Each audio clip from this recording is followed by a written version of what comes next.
The small town of Millfield had always been a place where everyone knew each other's names, where front porch greetings and shared casseroles were as common as the changing seasons. But on this quiet morning, something was about to shatter that peace, something no one could have predicted, because in just a few hours, the skies above Millfield would roar with the thunder of fighter jets, and a stolen piece of metal would turn an ordinary day into one this town would never forget. James Carter, a silver-haired Vietnam veteran with a quiet strength, walked down Main Street, his worn boots scuffing against the pavement. At his side was his granddaughter, Lisa, her sharp eyes scanning the shops with restless energy. Times were tough, and James had made a decision, one he hadn't even told Lisa about yet.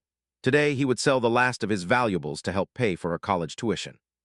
What he didn't know was that one of those items, a small, gleaming metal tucked carefully in his pocket, was about to spark a firestorm. The bell above the pawn shop door jingled as they stepped inside, the smell of old wood and dust thick in the air. Behind the counter, Rick Dawson barely glanced up from his ledger, his fingers drumming impatiently. James hesitated before pulling out his grandfather's pocket watch, a silver bracelet, and finally the one thing he never thought he'd part with, his purple heart. Rick's eyes flickered to it, a smirk playing on his lips. "Sentimental junk," he muttered, sliding a meager stack of cash across the counter. But as James and Lisa turned to leave, Rick's greedy fingers lingered on the metal, slipping it silently into his own pocket. Outside, the sun shone bright over Millfield, oblivious to the storm that was coming. Because before noon, the entire town would hear the scream of jet engines and realize that James Carter was far more than just another old veteran. The weight in James' pocket felt lighter as he stepped out of the pawn shop, though he told himself it was just the absence of the old pocket watch. Lisa chatted excitedly about her upcoming semester, her voice bright with hope, but James barely heard her. His fingers brushed against the thin fabric where the metal should have been, a habit, a reassurance. Then his stomach dropped. He stopped mid-step, patting his coat again. Nothing. Back inside the shop, Rick was already locking the metal away in a glass case, the purple heart gleaming under the fluorescent lights. When the bell jingled and James reappeared, Rick's smile was slick with false sympathy. "Forget something, old man?" James' voice was steady, but Lisa was. "His metal," she demanded. "You gave it back, right?" Rick's laugh was a short, sharp thing. "You walked out with what you got. Don't blame me if you lost it." Lisa's hands clenched into fists, but James gently pulled her away. His pride was a quiet, stubborn thing he wouldn't beg, not in front of her. Outside, Lisa spun on him, her eyes blazing. "We're not just leaving it there." But James just shook his head, the lines on his face deepening. "It's just a piece of metal, Lise." He didn't tell her about the inscription on the back, the date, the name of the hill where he'd nearly bled out. He didn't tell her that without it, part of his story was missing forever. Across town, the metal sat in its case, waiting. And in the skies far above Millfield, a phone was ringing, one that would bring the Air Force screaming down into their quiet little lives. Lisa's phone buzzed relentlessly as her post about the stolen metal spread through Millfield like wildfire. By morning, the town had chosen sides. Florists refused Rick's orders, the diner wouldn't serve him coffee, and old Mrs. Wilkins even crossed the street to avoid walking past his shop. But Rick just smirked through it all, leaning in his doorway with arms crossed. "All this fuss over some junk," he called after James one morning, loud enough for half the street to hear. "Maybe if your war stories were worth more, you could afford to buy it back." James pretended not to hear, but Lisa spun around so fast her backpack slipped off her shoulder. "That metal was for saving lives?" Her voice cracked across the sidewalk. A hush fell over the gathered crowd. Rick's grin didn't waver as he pulled a crumpled 20 from his pocket and let it flutter to the ground. "Here's what I'll give you for his heroism." The bill landed in a puddle at Lisa's feet. At night, James sat alone at his kitchen table, turning an old photograph in his hands. Young men in uniform, grinning under a scorching sun. The metal had been in that picture. Down the hall, Lisa's furious typing echoed as she messaged every veterans group she could find.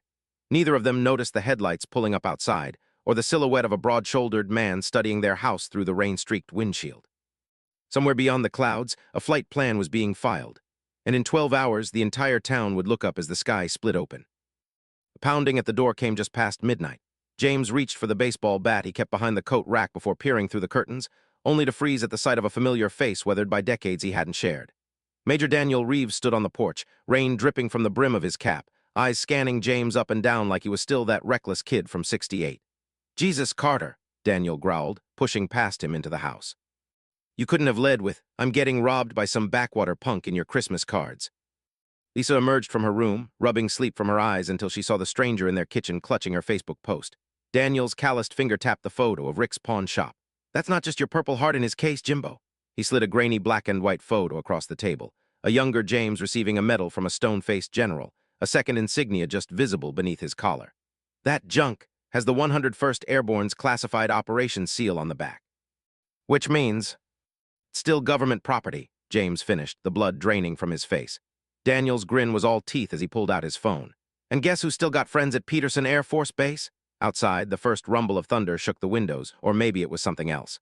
Because 400 miles away, two F-16s were being prepped for a very unusual training exercise.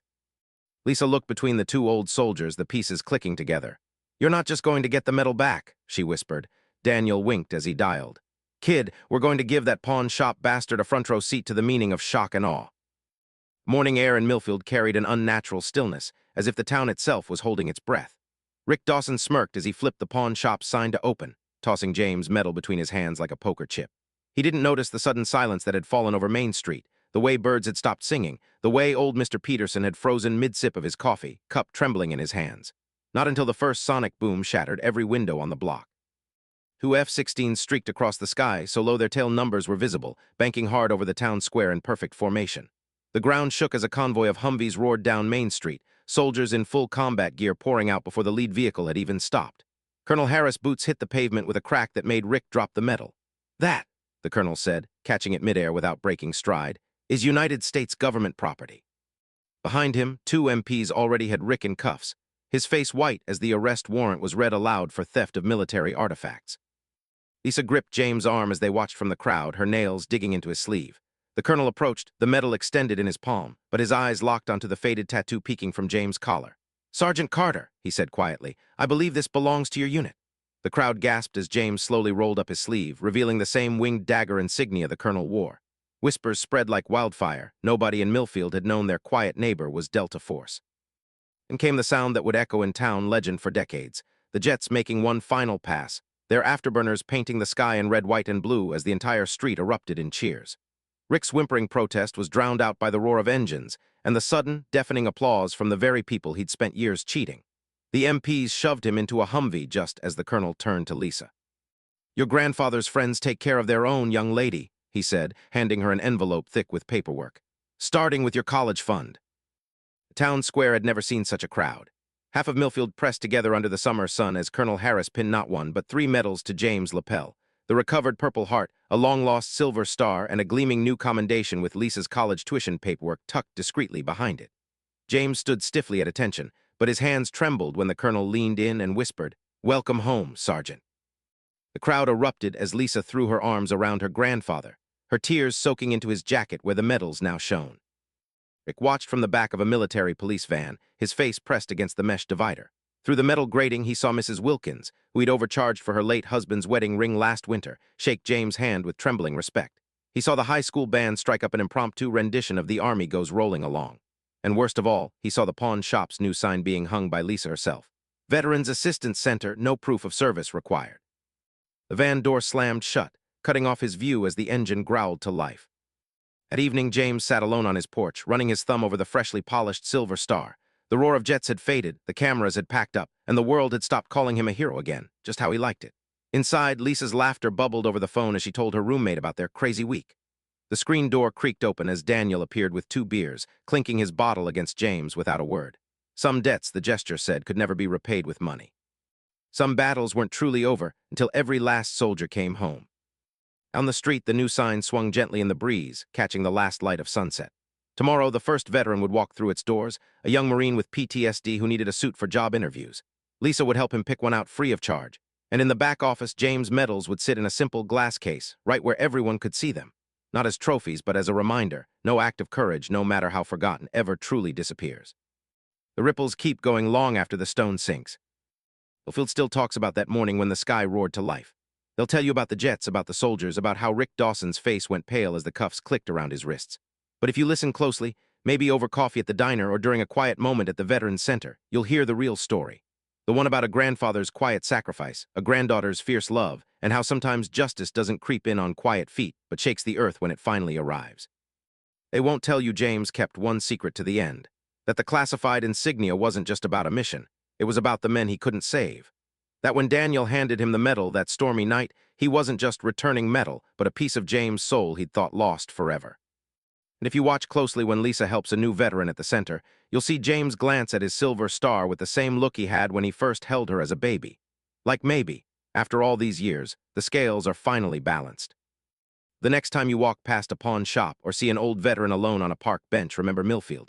Remember that every faded medal has a story, every quiet hero has a battle still raging beneath the surface. And most of all, remember this: kindness is never just kindness. It's a stone cast into the dark, and we never know how far those ripples will reach or what storms they might calm. The jets have landed, the crowd has dispersed, but the choice remains. What will your stone do?